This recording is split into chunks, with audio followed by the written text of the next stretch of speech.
Hello everyone, मेरा नाम है अभिषेक और मैं स्वागत करता हूं आप सभी को अपने यूट्यूब चैनल एडीएस में। आज हम लोग फिर से एक नए दिन एक नए टॉपिक के साथ यहाँ पर हैं और आज ही ये topic exam point of view से इम्पोर्टेंट है। बीएससी सेकेंड ईयर का फिजिक्स का, ठीक है। तो मैं एग्जाम पॉइंट ऑफ व्यू से ही इस टॉपिक को क्लियर करूँगा यहाँ पर कैसे एग्जाम में लिखना है और किस तरह से आप लोगों को मार्क्स आएंगे, किस तरह से क्वेश्चंस पूछे जाते हैं, ठीक है। तो आज का जो टॉपिक है वह है Newton formula for velocity of sound and Laplace correction, ठीक है। तो वेलोसिटी ऑफ साउंड के लिए न्यूटन जो था एक फार्मूला दिया था, ठीक है। एक फार्मूला दिया था जिससे वेलोसिटी ऑफ साउंड को फाइंड किया जा सकता था, लेकिन उसमें कुछ गलतियां रह गई थी, ठीक है। उसमें कुछ गलतियां हो गई थी, उस गलती को लैप्लास क्या किया था, करेक्ट किया था, ठीक है। तो उसको किस तरह, उसमें क्या गलतियां थी, ठीक है, उसको क्या सुधारा था, लैप्लास करेक्शन में उसको पढ़ेंगे। लेकिन उससे पहले यह पढ़ना जरूरी है कि न्यूटन आखिर वेलोसिटी ऑफ साउंड के लिए फॉर्मूला दिया क्या था और उसमें क्या गलतियां हुई। तो आइए हम लोग समझते हैं, बारीकी से समझते हैं। यह जो सीरीज मैं स्टार्ट किया हूँ, ये जो प्लेलिस्ट मैं बनाया हूँ, यह एक बीएससी सेकेंड ईयर के फिजिक्स के लिए है, मैथ के लिए भी इंपॉर्टेंट दो पे प्लेलिस्ट लेकर चल रहा हूँ। तो अगर आप पहली बार इस वीडियो को देख रहे हैं तो आप लोग पहले उसको भी जाकर चेकआउट कर सकते हैं, वहां से भी समझ सकते हैं। इससे पहले माइकलसन इंटरफेरोमीटर को मैं क्लियर किया था, ठीक है। आज मेरी थोड़ी सी आवाज डाउन है क्योंकि तबीयत ज्यादा ठीक नहीं है, लेकिन क्या करें, एग्जाम है तो ये भी जरूरी है। तो आइए आज हम लोग समझते हैं। अगर वॉइस की प्रॉब्लम हो तो आप लोग मैनेज कीजिएगा। सबसे पहले देखते हैं कि ये जो न्यूटन फॉर्मूला है यह क्या है, ठीक है। न्यूटन जो था कि क्या फॉर्मूला दिया था वेलोसिटी ऑफ साउंड के लिए और उसमें क्या गलतियां रह गई थी, तो समझते हैं।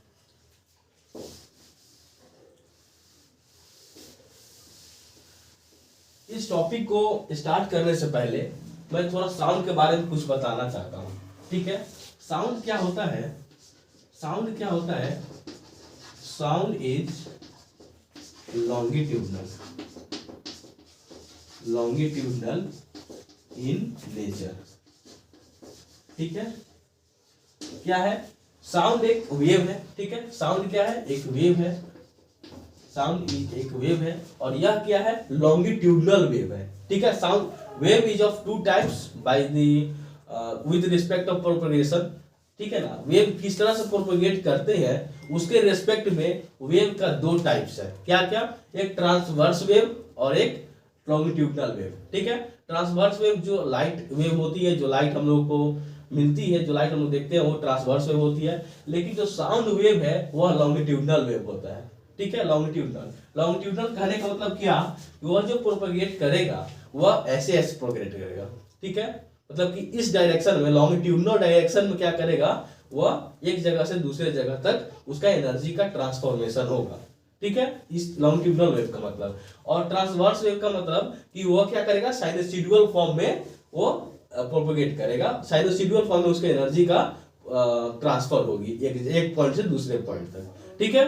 तो अब आज हम लोग लॉन्गिट्यूडनल के बारे में थोड़ा देखते हैं। लॉन्गिट्यूडनल का मतलब क्या कि जो एनर्जी, जो भी साउंड वेव है वो प्रोपगेट कैसे करेगी, इस तरह से करेगी, ठीक है। इस तरह से करेगी, कैसे, मतलब ये कि इस तरह से यह हुआ, ठीक। फिर ये है, फिर आपका कुछ इस तरह से, फिर आपका कुछ इस तरह से, ठीक है। फिर ये हुआ, फिर इस तरह से,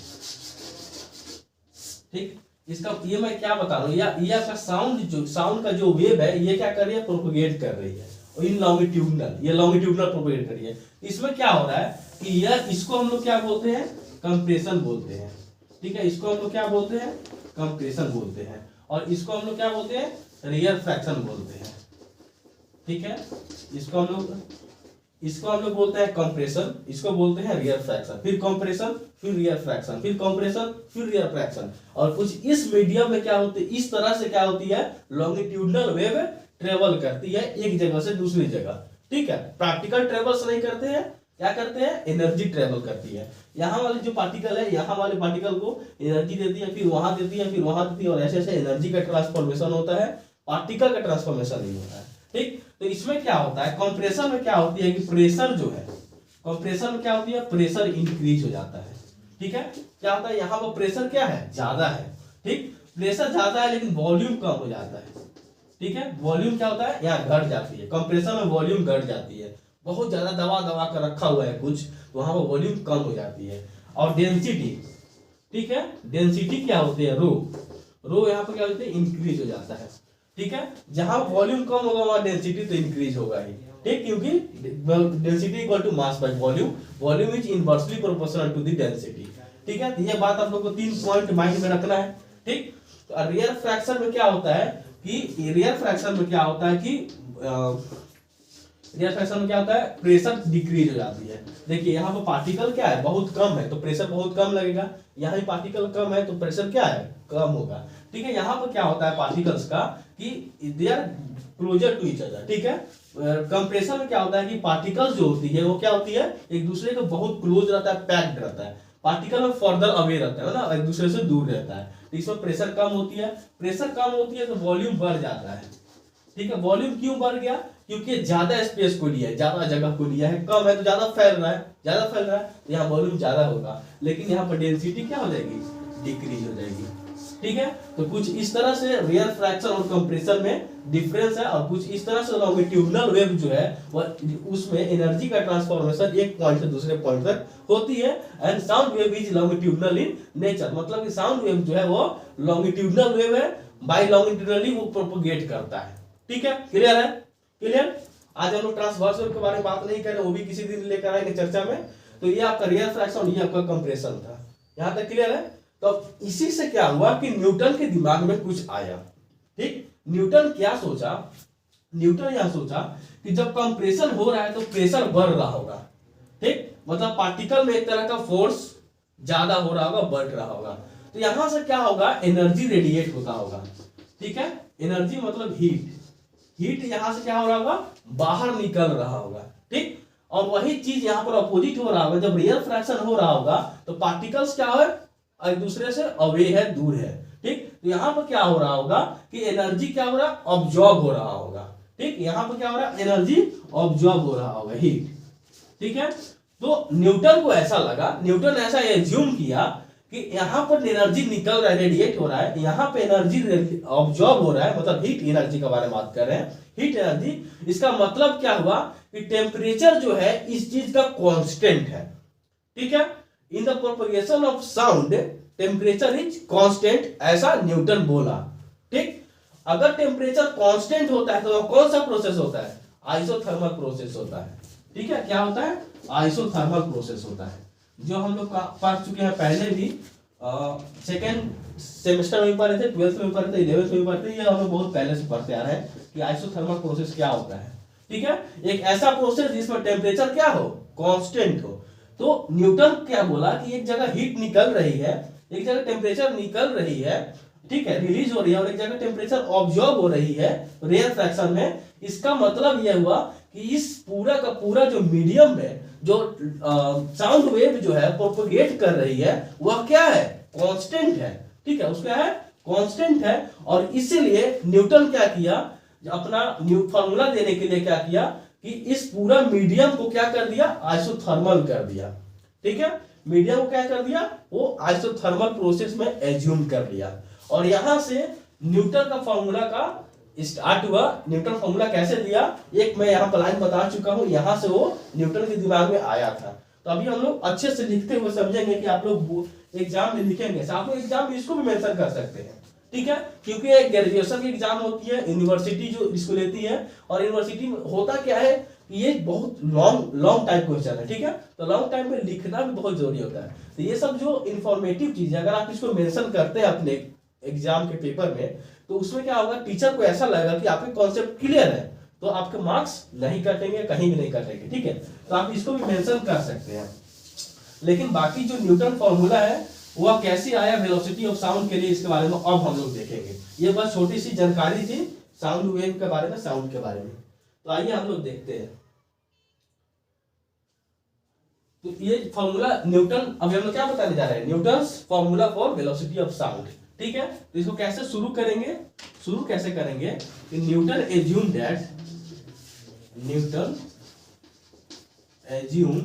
ठीक है, एज्यूम्ड, स्पेलिंग गलत हो गया आप लोग थोड़ा देखते चलिएगा, ठीक है। Assume that, Newton assume that propagation of sound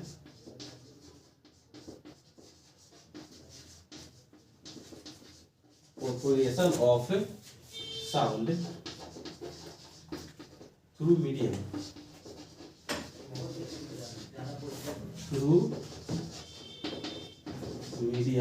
is isothermal process, ठीक है, is isothermal process means temperature of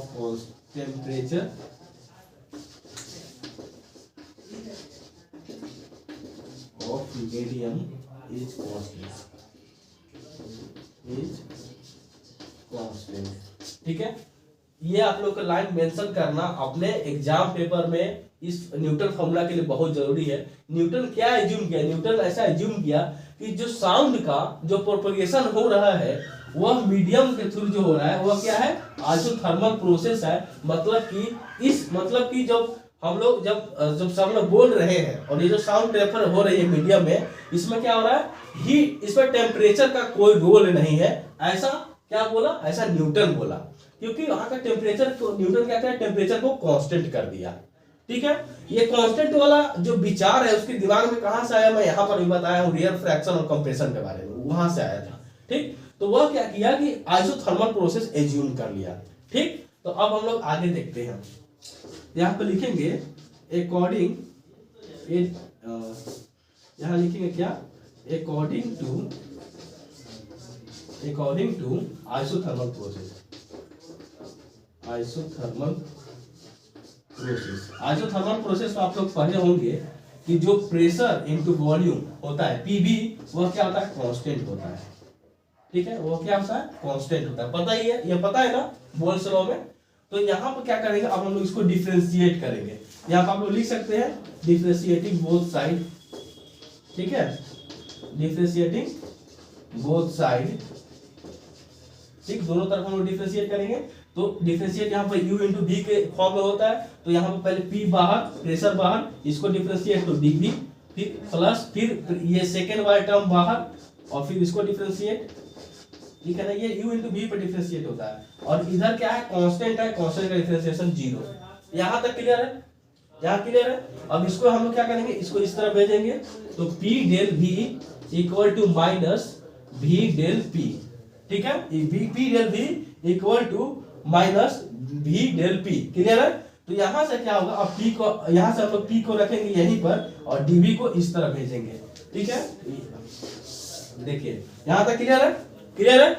तो अब हम लोग क्या करेंगे, p इक्वल टू क्या होगा, माइनस v बाई dv और यहाँ पर dp, ठीक है, यहाँ dp इंटू में, dv इंटू में था, इधर आके डिवाइड में, ठीक। तो यहाँ से p इक्वल टू हो जाएगा आपका v by minus v dp divided by minus v dv और डिवाइडेड बाई v। यहाँ आप समझिए मैं क्या किया हूँ, ठीक है, समझने की जरूरत है। देखिए क्या है, ये जो ऊपर में v था इसको हम लोग नीचे में लेके आ गए, मतलब कि बाई में नहीं लेकर आए हैं, वो dv के बाई में चला गया, ठीक है। ये फिर से पलट के ऊपर जाएगा तो यही वाला आ जाएगा, ठीक। तो हम लोग इसको कुछ इस तरह से लिख सकते हैं ना, लिख सकते हैं, क्लियर है। जैसे देखिए आपको मैं समझा देता हूँ, a बाई b है, ठीक। तो इसको हम लोग लिख सकते हैं 1 बाई b बाई a, लिख सकते हैं इसको। फिर से ये ऊपर जाएगा, वही चीज यहाँ पर की है, ठीक, वही यहाँ पर की है। ये जो v है ये न्यूमरेटर में है, इसको डिनोमिनेटर के डिनोमिनेटर में लेके आ गए, ठीक है, यहाँ पर, क्लियर है। तो इसको हम लोग बोलते हैं क्या, ये आपका क्या है, प्रेशर है, ठीक, छोटा प्रेशर है, dp मतलब कि स्मॉल अमाउंट ऑफ प्रेशर, और यह आपका क्या है, वॉल्यूमेट्रिक स्ट्रेन है, ठीक। तो प्रेशर को हम लोग स्ट्रेस भी बोलते हैं और इसको स्ट्रेन है, ये वॉल्यूमेट्रिक स्ट्रेन है। तो स्ट्रेस बाई स्ट्रेन क्या होता है, बल्क मॉड्यूलस होता है, इलास्टिसिटी का बल्क मॉड्यूलस होता है, क्लियर। ये सारा 12th में कॉन्सेप्ट पढ़ा हुआ है, ठीक है, ऐसा नहीं आपको मैं नया बता रहा हूँ। ये जो प्रेशर है, प्रेशर को हम लोग स्ट्रेस भी बोलते हैं कभी कभी, ठीक है। At some times we can say that pressure is also क्या, स्ट्रेस, या फिर stress is stress can be pressure, ठीक। और ये क्या है, ये small change in volume with respect to original volume is called volumetric strain. क्या ये क्या है, वॉल्यूमेट्रिक स्ट्रेन, क्या है, स्ट्रेन, ठीक। और ये क्या है, स्ट्रेस। तो स्ट्रेस बाय स्ट्रेन क्या होता है, बल्क मॉड्यूलस होता है। क्या होता है, बल्क मॉड्यूलस ऑफ इलास्टिसिटी, जिसको हम लोग के से डिनोट करेंगे, जिसको हम लोग के से क्या डिनोट करेंगे, के से डिनोट करेंगे। इसको आप लोग लिख लीजिएगा यहाँ पर, it is a stress y with respect to the volumetric strain, so it is called bulk modulus and it is represented by capital K। और ये एक बल्क मॉड्यूलस आ गया आपका Pp का। लेकिन ये जो बल्क मॉड्यूलस आया ये कब आया, जब प्रोसेस क्या है, आइसोथर्मल है। जब प्रोसेस क्या है, आइसोथर्मल है। क्लियर है, तो ये बल्क मॉड्यूलस आ गया। यहां तक कॉन्सेप्ट क्लियर है आपका, क्लियर। अब देखिए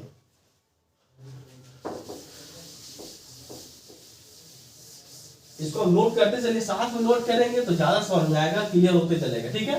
तो यहां तक न्यूटन लेकर आ गया था। अब मैं आपको एक बात बताना चाहता हूं, वी नो दैट, पहले ही हम लोग ये चीजें निकाल चुके हैं, ठीक है। पहले ही हम लोग ये चीजें निकाल चुके हैं, आज नहीं, मतलब कि थ्योरेटिकली यह चीजें प्रूव्ड है। क्या प्रूव्ड है, तो वी नो दैट, ठीक है, वी नो दैट, हम लोग जानते हैं कि वेलोसिटी ऑफ साउंड, ठीक है, वेलोसिटी ऑफ साउंड क्या होता है, under root of bulk modulus divided by density, ठीक है। Bulk modulus of elasticity of gas के है, और रो क्या है, rho is the density of gas. Clear है, ये आपका प्रूव्ड है, ये आपका प्रूव्ड है, ठीक। न्यूटन क्या किया कि इसमें अपना रखने का प्रयास किया, ठीक, रखने का। ये कहां से आया, ये हम लोग प्रूव कर चुके हैं, आज नहीं प्रूव किए हैं, ये पहले से थ्योरेटिकली प्रूव्ड है, velocity of sound in medium, ठीक है। ये भी क्वेश्चन पूछा जाता है, ये प्रूफ इसका पूछा जाता है, इसके हम लोग दूसरे वीडियो में बात करेंगे। लेकिन न्यूटन्स फॉर्मूला में इसका प्रूफ का कोई काम नहीं कि ये कहां से आया, ठीक है, ये आपका है थ्योरेटिकली ये प्रूव्ड है। तो अब न्यूटन क्या किया कि अपना जो लाया था, अब न्यूटन क्या लाया था, न्यूटन क्या लाया लास्ट में देखे होंगे, न्यूटन लाया था आपका P = K आइसो, यही लेकर आया था।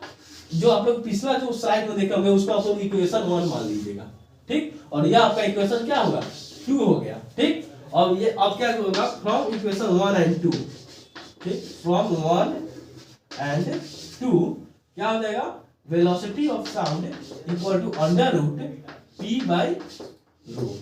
क्लियर है, ये P कहां से आया, हम लोग पीछे यहाँ पर लिखे थे, P = dP by dV by V था, तो dP by dV by V को हम लोग K लिखे, मॉड्यूलस इलेक्ट्रिसिटी, यानी कि P = K, ठीक, P = K, ये फर्स्ट इक्वेशन से। तो यहाँ पर जो K था यहाँ पर हम लोग P लिखे। What is P here, P is atmospheric pressure, atmospheric pressure जो लगभग 1.031 × 10⁵ पास्कल के बराबर होता है, ठीक। और व्हाट इज रो, रो यहाँ पर आपका डेंसिटी हो गया, डेंसिटी ऑफ गैस, ठीक। तो अब क्या हुआ, ये जो फार्मूला आया, यही फार्मूला था किसका, न्यूटन का। ये न्यूटन का फार्मूला है for the velocity of sound. यहाँ पर आप लिख सकते हैं, this is the Newton formula for velocity of sound, लिख लीजिएगा, ठीक। Where P is atmospheric pressure and rho is the density of gas.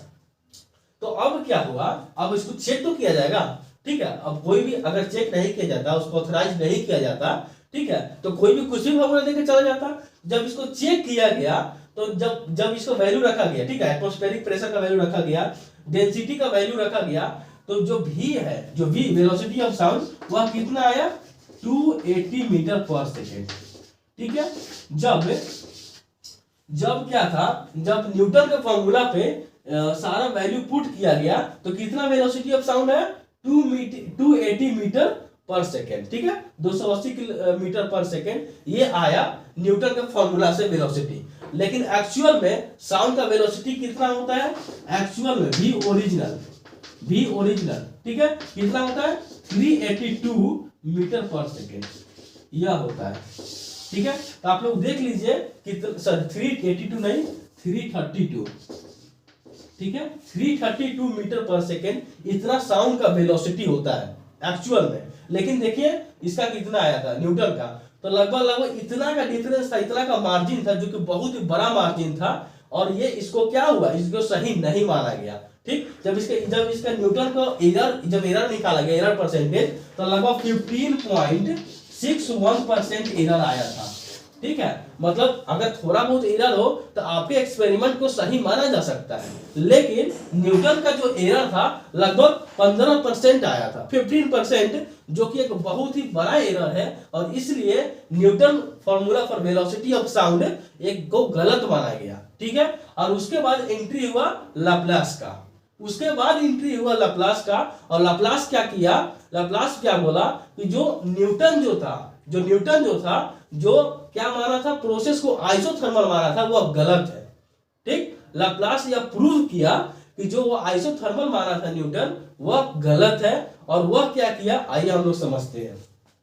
तो यहाँ पर न्यूटन का काम खत्म होता है, यहाँ से लाप्लास का स्टार्ट होता है। ठीक, तो जब भी क्वेश्चंस पूछे जाते हैं तो न्यूटन फॉर्मूला के साथ साथ लाप्लास करेक्शन भी पूछे जाते हैं। ठीक है, तो अगर सिर्फ न्यूटन फॉर्मूला पूछा गया है तो यहाँ तक आइए, रुक जाइए, यह बातें आप उनको समझा दीजिए कि जो न्यूटन के जो सब सारा जो एटमॉस्फेरिक प्रेशर है, जो डेंसिटी है, जब इनके वैल्यू को पुट करके जब वैल्यू निकाला गया वेलोसिटी का, तो वह आया 280 मीटर पर सेकेंड, लेकिन एक्चुअल में जो वेलोसिटी होता है वह 332 मीटर पर सेकेंड होता है, जो कि एक बहुत ही बड़ा मार्जिन है, लगभग 15% का एरर था। ठीक है, इतना एरर के कारण इसका जो न्यूटन का फॉर्मूला था वह सही नहीं माना गया, और तब उसको करेक्ट किया कौन, लाप्लास किया, और वह अब हम लोग लाप्लास करेक्शन के बारे में पढ़ेंगे। क्लियर है?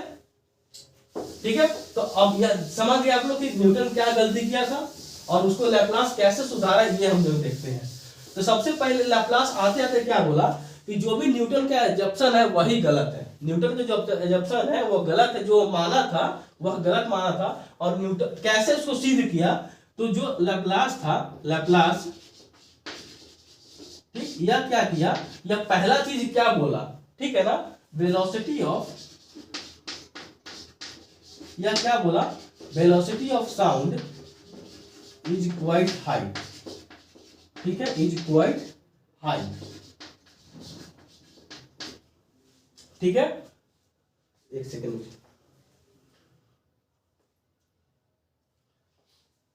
ये जो लाप्लास है, ये क्या बोला कि जो भी साउंड का वेलोसिटी होगा, मतलब जो साउंड का जो स्पीड होता है वह बहुत ज्यादा होता है।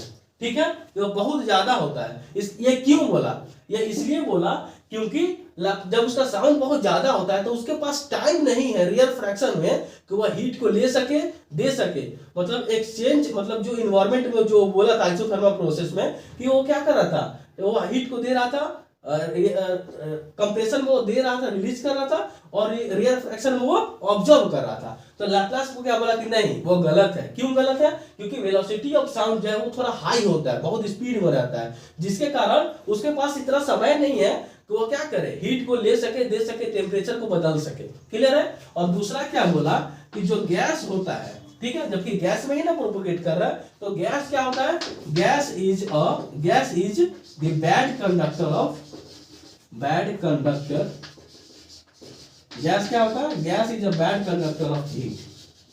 ठीक है, गैस क्या है, एक बैड कंडक्टर है, तो इसके कारण भी क्या करेगा, वो हीट को नहीं, हीट के साथ वो नहीं चलेगा। ठीक है, उसमें हीट का कोई इन्वॉल्वेशन नहीं होगा। और तीसरा जो सबसे इंपॉर्टेंट पॉइंट बोला, लैप्लास एज्यूम्ड, ठीक है, Laplace assumed that the propagation of sound,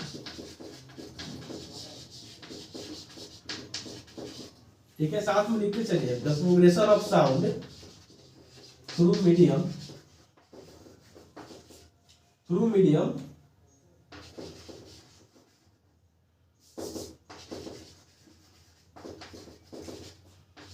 is an adiabatic process, is an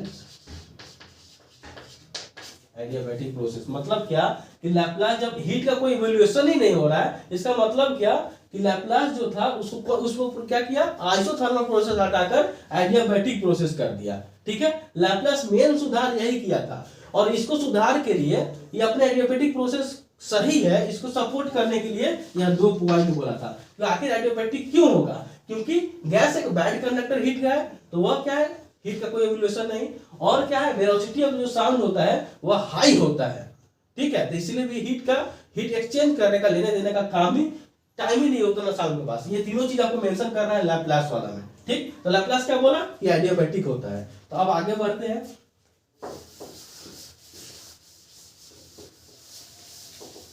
तो अब लैप्लास क्या किया, अब यहां पर क्या किया कि अकॉर्डिंग टू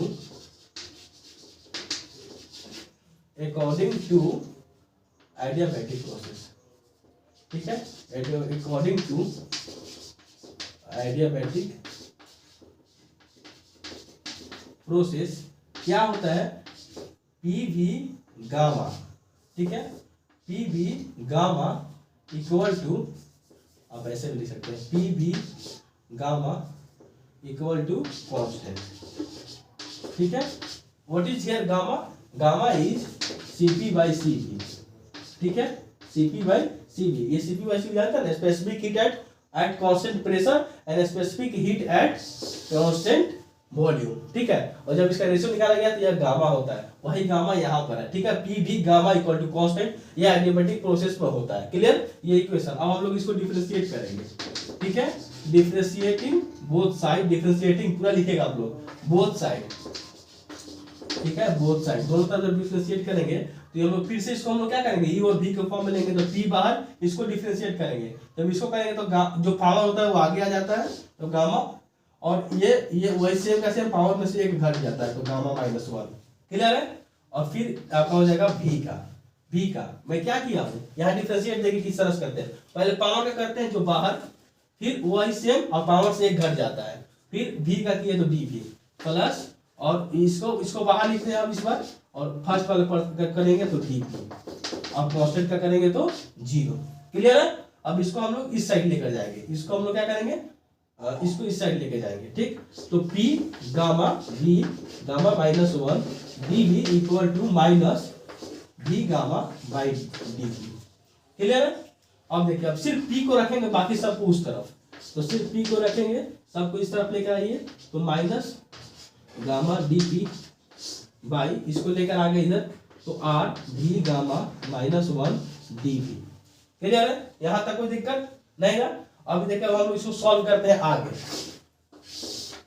कैसे सॉल्व करेंगे, तो P इक्वल टू, अब यहाँ ध्यान से देखिए, यहाँ V का पावर गामा, यहाँ V का पावर गामा -1, V का पावर गामा, V का पावर गामा -1, तो कैसे लिख देंगे, तो V का पावर पहले से गामा था, और ये जो था नीचे में, ऊपर में जाएगा तो पावर माइनस हो जाता है, ये जब नीचे में था तो ऊपर में जाएगा तो पावर माइनस में, ठीक है। तो इंटू में गामा और माइनस में पावर गामा -1, बोलिए क्लियर है, क्लियर। यहाँ पर समझ आ रहा है, ये नीचे में था, ऊपर में जाएगा तो पावर माइनस में, तो ये ऊपर पावर का पावर पूरा चला गया लेकिन माइनस में, क्लियर। और नीचे आपका पास ये यहाँ पर क्या डीपी, और नीचे में आपका है गामा एक, और यहाँ पर भी, क्लियर। अब देखिए, अब क्या होता है, अब ये जब दोनों का क्या है, दोनों का बेस सेम है और इनटू में है, तो एक बेस होता है और ये वाला आपका प्लस हो जाता है, तो ये गामा माइनस है, तो माइनस गामा +1, यानी कि आपका यहाँ पर हो जाएगा वेलोसिटी वॉल्यूम का गामा -1 +1, ये आपका हो जाएगा जब हम पावर तोड़ेंगे तो, ठीक। और यहाँ पर हो जाएगा आपका dP डिवाइडेड बाई गामा और dV, क्लियर है। यहाँ से गामा प्लस गामा खत्म, यानी कि P इक्वल टू आपका क्या हो जाएगा, P इक्वल टू हो जाएगा V dP by gamma dV, clear है, यहाँ तक क्लियर, ठीक है। गामा और नीचे में V गामा dV, यहाँ तक है। अब हम लोग आगे देखते हैं, ठीक। ये सारे नोट होते जा रहे हैं, साथ में नोट नहीं है तो हम लोग पॉज करके नोट करते चलेंगे पीछे करके, ठीक है। अब देखिए, इसके बाद हम लोग क्या करेंगे, P इक्वल टू, अब ये फिर से उसको पीछे नीचे लिखेंगे, यानी कि dP बाई, ये तो गामा यही गामा रहेगा, और ये जो V था, ये जो ऊपर वाला V, ये नीचे में आ जाएगा फिर से V, क्लियर है, जो हम लोग पिछला बार किए थे, ठीक। अच्छा, माइनस में छूट रहा है सारे, माइनस लिखते जाएंगे, ठीक। माइनस क्या करता है, हीट की डायरेक्शन को बताता है कैसे रेडिएट कर आ रहा है, ठीक है, इससे कोई मतलब नहीं है। अब देखिए, अब जो है वह, इसको हम लोग क्या लिखे थे पिछला में, इसको हम लोग क्या बोलते हैं, स्ट्रेस बोले थे, प्रेशर को स्ट्रेस बोलते हैं, और ये वॉल्यूमेट्रिक स्ट्रेन है, तो स्ट्रेस बाय स्ट्रेन आपका यहाँ पर क्या हो जाएगा, -K बाई क्या हो जाएगा, गामा, ठीक है, गामा, ठीक, ये तो पूरा का पूरा के हो गया, और ये आपका नीचे वाला गामा, यहाँ पी। ठीक, तो यहाँ से आपका के इक्वल टू क्या हो जाएगा, पी इंटू गामा। बोलिए, ये आपका थर्ड नंबर हो गया क्या इक्वेशन। क्लियर है, पी इंटू गामा। क्लियर, यहाँ से के, व्हाट इज के, black bulb modulus of elasticity, ठीक, ऑफ साउंड। अब देखिए, अब वी नो दैट, जो हम लोग मेन फॉर्मूला जो लिखे थे वेलोसिटी का, मेन फॉर्मूला क्या लिखे थे वेलोसिटी का, मेन फॉर्मूला क्या था, under root K by rho, यही ना मेन फॉर्मूला था। We know that the velocity of sound K by rho. अब हम लोग इस ये वाला इक्वेशन हम लोग 2 माने थे, ठीक है, तीसरा साइड में देखिएगा, तो फ्रॉम 2 and 3, फ्रॉम 2 and 3 क्या हो जाएगा, v इक्वल टू के का वैल्यू पुट कर दीजिए, तो आपका आ जाएगा p गामा बाई रो। ठीक है, what is p, p is air atmospheric pressure, gamma is the ratio of cp and cv, and rho is the density of, rho is क्या, डेंसिटी ऑफ, अच्छा यहाँ पर आप गामा को ये young modulus बोलते हैं। ठीक, या rho is the density of sound. Clear, तो यह फॉर्मूला दिया आपका कौन, लैप्लास दिया। ठीक, यह सुधार किया। देखिए सेम फॉर्मूला था, यहाँ पर यंग मॉड्यूलस नहीं था, गामा नहीं था न्यूटन का फॉर्मूला पे। तो इसका आते जब इन सब का वैल्यू पुट किया गया, जब इन सब का फिर से value atmospheric pressure, young modulus और डेंसिटी का जब वैल्यू पुट किया गया, तो यहाँ पर v इक्वल टू आता है 330 मीटर पर सेकेंड। ठीक है, 330 मीटर पर सेकेंड, और एक्चुअल में वेलोसिटी कितना होती है, 332 मीटर पर सेकेंड होती है। और यह बहुत क्लोज आया, यह बहुत लैप्लास का क्या है, बहुत क्लोज आया ओरिजिनल के, और इसीलिए लैप्लास का क्या किया गया, सही माना गया। और न्यूटन का कितना आया था, न्यूटन का 280 आया था, उसका बहुत एरर था, इसलिए उसको नहीं माना गया। लैप्लास क्या किया, आइसोथर्मल को हटाकर एडियाबैटिक प्रोसेस लगाया, उसके बाद एडियाबैटिक पर जब आगे बढ़ा तो उसका यह फॉर्मूला आया, और इस फॉर्मूला के अकॉर्डिंग जब वैल्यू पुट किया गया सारा, तो आपका 330 मीटर पर सेकेंड आया। That is the much closer to the original value of velocity of sound, so it is considered as the correct theoretical provement, correct theoretical experiment for the velocity of sound। ठीक है, तो यहाँ पर Laplace का यह formula होता है, और यहाँ इस टॉपिक का एंड होता है। लैप्लास कुछ इस तरह सुधार किया, यह उसका वैल्यू आया, यहाँ पर p is atmospheric pressure, this is Young modulus which is the ratio of cp and cv। What is cp, molar capacity, molar specific heat at the constant pressure, and what is cv, ठीक है ना, अभी हम लिखवाए थे gamma equal to cp by cv। ठीक है ना, molar specific heat at constant pressure, molar specific heat at constant value volume. ठीक है, याद रहेगा, और यह रो इज डेंसिटी। तो यहाँ पर हम लोग क्या करते हैं, इस टॉपिक को अच्छे से क्लियर किए, साथ में अगर आप लोग लिख रहे होंगे तो आप लोग को मजा भी आया होगा, समझ में आएगा। ये इंपॉर्टेंट क्वेश्चन है, यूनिवर्सिटी के पॉइंट ऑफ व्यू से यह एक इंपॉर्टेंट क्वेश्चन था कि न्यूटन का फॉर्मूला का पूछे थे, उसके करेक्शन को यानी कि लैप्लास करेक्शन को भी पूछा जाए। तो फिर से हम लोग मिलेंगे एक नए वीडियो में। अगर आपको अच्छा लगा है, आपको लगा है कि हाँ हेल्प हुआ है, तो आप लोग चैनल को सब्सक्राइब कर लीजिए, वीडियो को लाइक कर लीजिए, और चाहे तो आप लोग दोस्तों में भी शेयर कर लीजिए, उन लोगों को भी कुछ हेल्प हो जाए। फिर से आप लोग से मिलेंगे एक नए वीडियो में एक नए दोस्त के साथ, तब तक के लिए थैंक यू सो मच।